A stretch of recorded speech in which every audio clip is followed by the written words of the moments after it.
ITI தகுதிக்கு ஒரு சூப்பரான வேலைவாய்ப்பு அறிவிப்பு வெளியாகிருக்கு. ஸோ அதை பற்றி நம்ம பார்க்கலாம். இந்த நோட்டிஃபிகேஷனில் கார்பெண்டர், எலக்ட்ரீஷியன், ஃபிட்டர், வெல்டர் இப்படி பல்வேறு பதவிகளுக்கான அறிவிப்பு வெளியாகிருக்கு. இது ஒரு ரயில்வே துறை வேலை. இந்த வேலைவாய்ப்பானது தமிழகத்திலேயே அறிவிக்கப்பட்டிருக்கு. ஸோ இந்த சூப்பரான அப்ரெண்டிஸ்ஷிப் வேலைவாய்ப்பு பற்றி இந்த வீடியோவில் நம்ம பார்க்கலாம். இந்த வேலைவாய்ப்பு பற்றின முழுமையான தகவல்களை தெரிஞ்சுக்க இந்த வீடியோவை ஸ்கிப் பண்ணாமல் பாருங்கள். நம்ம சேனலில் வரக்கூடிய latest government job, government schemes பற்றின அப்டேட் நீங்கள் தொடர்ந்து தெரிஞ்சுக்க நம்ம சேனலை சப்ஸ்கிரைப் பண்ணிக்கோங்க.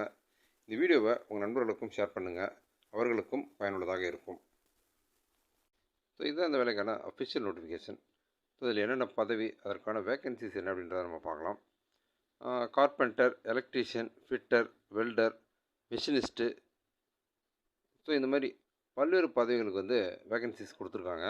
ஸோ ஒவ்வொரு பதவிக்கும் கம்யூனிட்டி வைஸ் ரிசர்வேஷன் என்ன அப்படின்றத அவங்க தெளிவாக கொடுத்துருக்காங்க. உதாரணமாக பார்த்தீங்க அப்படின்னா, கார்பெண்டர் வந்து அன்ரிசர்வ்டு 18, ஓபிசி 11, எஸ்சி 6.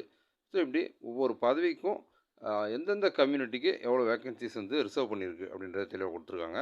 ஸோ நீங்கள் விண்ணப்பிக்கிறவங்க நீங்கள் என்ன பதவிக்கு விண்ணப்பிக்கிறீங்க, உங்களுக்கு கம்யூனிட்டி வைஸ் ரிசர்வேஷன் என்ன அப்படின்றத பார்த்துங்க.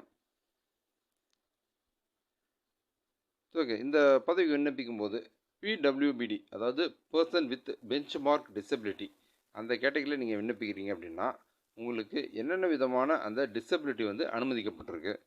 உதாரணமாக கார்பெண்டர் வந்து எல்டி, சிபி, எல்சி, ஸோ இதுமாரி அந்த டெக்னிக்கல் டேர்மில் கொடுத்துருக்காங்க. ஸோ நீங்கள் வந்து அந்த உடல் திறன் சவால் கொண்டவராக இருந்தீங்க அப்படின்னா உங்களுடைய அந்த உடல் திறன் சவால் வந்து எந்த பதவிக்கு அனுமதிக்கப்பட்டிருக்கு அப்படின்றத நீங்கள் பார்த்துக்கலாம். ஸோ நீங்கள் அதன் அடிப்படையில் விண்ணப்பிக்கலாம்.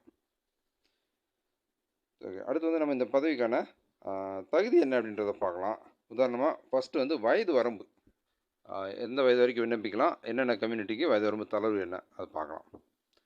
21/6/2024 அந்த தேதி பிரகாரம் தான் இந்த வயது வரம்பு வந்து கணக்கிடுறாங்க. ஸோ ஐடிஐ படித்து இந்த வேலைக்கு விண்ணப்பிக்கிறவங்க 15 வயது வந்து நிறைவடைஞ்சிருக்கணும். 24 வயது வரைக்கும் விண்ணப்பிக்கலாம். அதேமாரி நான் ஐடிஐ கேண்டிடேட்ஸ் அவங்க வந்து குறைந்தபட்சமாக 15 வயது கம்ப்ளீட் ஆகிருக்கணும். 22 வயது வரைக்கும் இந்த வேலைக்கு விண்ணப்பிக்கலாம். ஸோ எஸ்சி எஸ்டியாக இருந்தீங்க அப்படின்னா 5 வருட வயது வரம்பு தளர்வு இருக்குது. ஓபிசிக்கு 3 வருட வயது வரம்பு தளர்வு இருக்குது. அதே நேரத்தில் person with bench mark disability, நீங்கள் வந்து உடல் திறன் சவால் பிடபிள்யூடி கேட்டகரியில் விண்ணப்பிக்கிறீங்க அப்படின்னா உங்களுக்கு வந்து 10 வருட வயது வரம்பு தளர்வு இருக்குது. அடுத்து நம்ம இந்த வேலைக்கான கல்வி தகுதி என்ன அப்படின்றத பார்த்துடலாம். கல்வி தகுதி மற்றும் அந்த ட்ரைனிங் பீரியட், அந்த ஒரு வருட அப்ரெண்டிஸ்ஷிப் ஆயிடுச்சு, அது எந்தெந்த பதவிக்கு எவ்வளோ வருடம் அந்த பயிற்சியானது அப்படின்றத நம்ம பார்க்கலாம். ஃபஸ்ட்டு வந்து ஃபிட்டர், எலக்ட்ரீஷியன், மெஷினிஸ்ட். ஸோ இந்த 3 பதவிக்கு வந்து 10th ஸ்டாண்டர்ட் மினிமம் எடுத்து பாஸ் பண்ணியிருக்கணும். 50% மார்க் எடுத்துருக்கணும். சயின்ஸு அண்ட் மேக்ஸ் வந்து நீங்கள் ஒரு சப்ஜெக்டாக எடுத்து படிச்சிருக்கணும். 10th +2 அப்படின்ற அந்த சிஸ்டத்தில் நீங்கள் 10th பாஸ் பண்ணியிருக்கணும். ஸோ அதுபோக வந்து நீங்கள் அந்த குறிப்பிட்ட ட்ரேடில் ஐடிஐ சர்டிஃபிகேட் வந்து கையில் இருக்கணும் அப்படின்னு சொல்லியிருக்காங்க. ஸோ இதுதான் இந்த 3 பதவிகளுக்கான தகுதி. இதற்கான அந்த பீரியட் ஆஃப் ட்ரைனிங் வந்து 1 வருடம். அடுத்து வந்து கார்பெண்டர், பெயிண்டர், வெல்டர். ஸோ இதுக்கு வந்து நீங்கள் 10th பாஸ் பண்ணியிருக்கணும். Minimum 50% mark எடுத்துருக்கணும். 10th +2 அந்த சிஸ்டத்தில் வந்து நீங்கள் பண்ணியிருக்கணும் அப்படின்னு சொல்லியிருக்காங்க. And also possess national trade certificate in notified trade issued by national council for vocational training. So நீங்கள் வந்து இந்த பதவிக்கு வந்து என்னென்ன அந்த பதவிக்கு விண்ணப்பிக்கிறீங்களோ அதில் வந்து நீங்கள் ஐடிஐ பாஸ் பண்ணியிருக்கணும். ப்ளஸ் 10th வந்து 50% மார்க் எடுத்துருக்கணும் அப்படின்னு சொல்லியிருக்காங்க. Programming and system admin assistant. So இந்த பதவிக்கு வந்து 10th அதில் மினிமம் 50% மார்க் எடுத்துருக்கணும். அதுபோக நீங்கள் வந்து national trade certificate in trade of computer operator and programming assistant. So இதில் வந்து நீங்கள் அந்த ட்ரேடில் வந்து நீங்கள் ஐடிஐ முடிச்சிருக்கணும் அப்படின்னு சொல்லியிருக்காங்க. ஸோ அடுத்து வந்து fresher, fitter, electrician, machinist. So இவங்க வந்து minimum 10th 50% of marks science plus maths எடுத்து படிச்சிருக்கணும் அப்படின்னு சொல்லியிருக்காங்க. ஓகே, அதேமாதிரி வந்துட்டு கார்பெண்டர் அண்ட் பெயிண்டருக்கு வந்து 10th ஸ்டாண்டர்ட் இவங்க வந்து டைரெக்டாக வந்து 10th படித்து 50% மார்க் எடுத்தவங்க 10th +2 அந்த சிஸ்டத்தில் பாஸ் பண்ணவங்க விண்ணப்பிக்கலாம். வெல்டருக்கும் சேம் அதே தான். ஓகே, அதேமாதிரி MLD, radiology and pathology should have passed standard 12th examination under 10th +2 system with physics, chemistry and radiology. Okay, so இதுதான் இவங்களுக்கான கல்வி தகுதி. ஸோ இவங்களுக்கான அந்த பயிற்சி வந்து 1 வருடம் 3 மாதங்கள். அதே மாதிரி பார்த்திங்க அப்படின்னா வெல்டர் பதவிக்கும் 1 வருடம் 3 வருடங்கள். அதே மாதிரி கார்பெண்டர் அண்ட் பெயிண்டருக்கு 2 வருடம், ஃபிட்டர், எலக்ட்ரீஷியன், மிஷினிஸ்ட் இவங்களுக்கு வந்து 2 வருடம் அந்த பயிற்சியானது இருக்கும் அப்படின்னு சொல்லியிருக்காங்க. ஸோ இவங்க வந்து 10th படித்து அதன் மூலமாக விண்ணப்பிக்கிறவங்க. இந்த வேலைக்கு நம்ம எப்படி அப்ளை பண்ணுறதுன்றதை பார்க்கலாம். Apply online. ஸோ இதுக்கு நம்ம ஆன்லைனில் மட்டும்தான் அப்ளை பண்ண முடியும். ஸோ நம்ம ஆன்லைனில் அப்ளை பண்ணுறதுக்கான தேதி 22/5/2024 முதல் 21/6/2024 அன்று மாலை 5:30 மணி வரைக்கும் நம்ம ஆன்லைனில் அப்ளை பண்ணலாம். அஃபிஷியல் வெப்சைட் வந்து ICF உடைய அதிகாரப்பூர்வ இணையதளம். ஸோ அதுக்கான லிங்க் வந்து நான் உங்களுக்கு டிஸ்கிரிப்ஷனில் கொடுத்துட்றேன். ஓகே, நம்ம வந்து இந்த ஆன்லைன் வெப்சைட்டில் போய்ட்டு candidate should read the notification thoroughly and fill in the online application form correctly and submit. Before filling the application form, candidate should keep ready all relevant documents, certificates and images of recent passport size photograph. So நீங்கள் இந்த ஆன்லைனில் apply பண்ணும்போது வந்து முழுமையாக படித்து பார்த்துட்டு apply பண்ணுங்கன்னு சொல்லியிருக்காங்க. ஆன்லைனில் அப்ளை பண்ணுறதுக்கு முன்னால் தேவையான அனைத்து சான்றிதழ்களுடைய அந்த காப்பி, அதாவது ஆன்லைனில் அப்லோட் பண்ணுறதுக்கான அந்த காப்பி மற்றும் ரீசன்ட் பாஸ்போர்ட் சைஸ் ஃபோட்டோ, அதனுடைய இமேஜ் இதெல்லாம் நீங்கள் வந்து அப்லோட் பண்ணுறதுக்கு தயாராக வச்சுக்கிட்டு ஆன்லைனில் அப்ளை பண்ணுங்க அப்படின்னு சொல்லியிருக்காங்க. Okay, system generated registration number is the candidates individual registration ID. So நீங்கள் வந்து ஆன்லைனில் அப்ளை பண்ணும்போது சிஸ்டம் வந்து உங்களுக்கு ஒரு ரிஜிஸ்ட்ரேஷன் ஐடி வந்து ஜென்ரேட் ஆகும். ஸோ அதான் நீங்கள் வந்து விண்ணப்பத்துக்கு நீங்கள் பயன்படுத்திக்கலாம்னு சொல்லியிருக்காங்க. The password to the generated acknowledgement is the date of birth. So அந்த ஐடிக்கு உங்களுடைய பிறந்த தேதி தான் வந்து பாஸ்வேர்டாக நீங்கள் பயன்படுத்திக்கலாம் அப்படின்னு சொல்லியிருக்காங்க. ஸோ அப்ளிகேஷன் ஃபீஸ் வந்து 100 rupees பே பண்ணுற மாதிரி இருக்கும். Service charges applicable, non refundable, is to be paid through online mode. So நீங்கள் இதுக்கு வந்து அப்ளிகேஷன் ஃபீஸ் வந்து 100 rupees ஆன்லைனில் பே பண்ணுற மாதிரி இருக்கும்.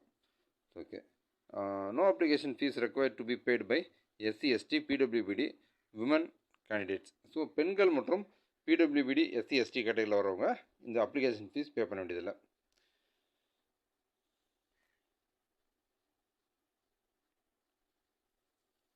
After final submission, candidates can generate the acknowledgement form from the system. So நீங்கள் வந்து சப்மிட் பண்ணதுக்கப்புறமா ஒரு அக்னாலஜ்மெண்ட் ஃபார்ம் வந்து, அதாவது நீங்கள் விண்ணப்பித்ததுக்கான ஒரு அக்னாலஜ்மெண்ட் ஃபார்ம் வந்து நீங்கள் டவுன்லோட் பண்ணிக்கலாம்னு சொல்லியிருக்காங்க. So candidates are advise to take print out of the acknowledgement generated by the system which is required to be submitted at the time of document verification. So நீங்கள் வந்து ஆன்லைனில் apply பண்ணிவிட்டு அதுக்கான அந்த அக்னாலஜ்மெண்ட் வந்து download பண்ணி அதை பத்திரமா வச்சுக்கோங்க. ஸோ நீங்கள் வந்து தேர்ந்தெடுக்கப்பட்டீங்க அப்படின்னா டாக்குமெண்ட் வெரிஃபிகேஷனுக்கு போகிறப்ப அந்த அக்னாலஜ்மெண்ட் வந்து உங்களுக்கு தேவைப்படும். Okay, mode of engagement. It's okay. So இந்த வேலைக்கு விண்ணப்பிக்கும் போது standard of physical fitness medical examination. So நீங்கள் வந்து இந்த வேலைக்கு தேர்ந்தெடுக்கப்பட்டீங்க அப்படின்னா நீங்கள் வந்து அரசு மருத்துவர்கிட்ட குறிப்பிட்ட அந்த தகுதியுடைய அரசு மருத்துவர்கிட்ட வந்து நீங்கள் ஒரு மெடிக்கல் சர்டிஃபிகேட் வந்து வாங்கி ப்ரொடியூஸ் பண்ணுற மாதிரி இருக்கும். ஸோ ஃபிசிக்கலி ஃபிட்டாக இருக்கிறீங்க அப்படின்ற அந்த மருத்துவ சான்றிதழ் கொடுத்தீங்க அப்படின்னா தான் அதன் அடிப்படையில் தான் உங்களுக்கு இந்த வேலை வாய்ப்பு வழங்கப்படும் அப்படின்னு சொல்லியிருக்காங்க. Selected candidate should produce the medical certificate at the time of document verification. So நீங்கள் வந்து சான்றிதழ் சரிபார்ப்புக்கு போகும்போது அந்த மருத்துவரால், அதாவது மத்திய மாநில அரசு, surgeon of central state hospital இந்த terms of railway board, so அந்த மாதிரியான மருத்துவர்கிட்ட நீங்கள் பெற்ற அந்த சான்றிதழ்களை நீங்கள் சமர்ப்பிக்கிற மாதிரி இருக்கும். ஸோ அதன் அடிப்படையில் தான் இந்த வேலை வாய்ப்பு வழங்கப்படும். ஸோ நீங்கள் இந்த வேலைக்கு தேர்வு செய்யப்பட்டீங்க அப்படின்னா நீங்கள் 10th 12th ITI முடித்ததுக்கான அந்த ட்ரான்ஸ்ஃபர் சர்டிஃபிகேட், உங்களுடைய அந்த பள்ளி இறுதி அல்லது ITI அதனுடைய ட்ரான்ஸ்ஃபர் சர்டிஃபிகேட் வந்து நீங்கள் டைம் ஆஃப் வெரிஃபிகேஷன், அதாவது சர்டிஃபிகேட் வெரிஃபிகேஷன் அப்போ நீங்கள் வந்து ப்ரொடியூஸ் பண்ணுற மாதிரி இருக்கும் அப்படின்னு சொல்லியிருக்காங்க. ஸோ ஓகே, இதான் இந்த வேலைக்கு விண்ணப்பிக்கிறதுக்கான அந்த அஃபிஷியல் நோட்டிஃபிகேஷனில் கூடிய முக்கியமான தகவல்கள். ஸோ இந்த நோட்டிஃபிகேஷன் லிங்க் உங்களுக்கு நான் டிஸ்கிரிப்ஷனில் கொடுத்துட்றேன். விண்ணப்பிக்க விரும்புகிற மாணவர்கள் இந்த வாய்ப்பை பயன்படுத்தி அந்த நோட்டிஃபிகேஷனை முழுமையாக பார்த்து விண்ணப்பிங்க. ஸோ ஓகே, இது வந்து இன்டெக்ரல் கோச் ஃபேக்ட்ரி சென்னை, அதாவது ICF சென்னை, அங்கேருந்து தான் இந்த நோட்டிஃபிகேஷன் வெளியாகிருக்கு. ஸோ ICFல அப்ரண்டிஸ்ஷிப் பயிற்சி அப்படிங்கிறது உண்மையிலே ஒரு சூப்பரான வாய்ப்பு. இது வந்து ஒரு வருட அல்லது 2 வருட பயிற்சி தான். ஆனால் இதில் கிடைக்கக்கூடிய அந்த பயிற்சி அனுபவம் அப்படிங்கிறது வேறு நிரந்தர பணிகளுக்கு நீங்கள் முயற்சி செய்யும்போது உங்களுக்கு ரொம்ப உபயோகமாக இருக்கும். ஸோ தகுதியுள்ள மாணவர்கள் இந்த வாய்ப்பை பயன்படுத்திக்கோங்க. ஸோ ICF சென்னை வெளியிட்டிருக்கக்கூடிய இந்த சூப்பரான அப்ரண்டிஸ்ஷிப் வேலை பற்றி இந்த வீடியோவில் நான் ஷேர் பண்ண இன்ஃபர்மேஷன்லாம் உங்களுக்கு ரொம்ப யூஸ்ஃபுல்லாக இருந்திருக்கும்னு நான் நம்புகிறேன். இந்த வீடியோ பற்றின உங்களோட வியூஸை கமெண்ட்டில் ஷேர் பண்ணுங்கள். நம்ம சேனலில் வரக்கூடிய latest government job, government schemes பற்றின அப்டேட்லாம் நீங்கள் தொடர்ந்து தெரிஞ்சுக்க நம்ம சேனலை சப்ஸ்கிரைப் பண்ணிக்கோங்க. இந்த வீடியோவை உங்கள் நண்பர்களுக்கும் ஷேர் பண்ணுங்கள், அவர்களுக்கும் பயனுள்ளதாக இருக்கும். மீண்டும் இன்னொரு வீடியோவில் சந்திப்போம்.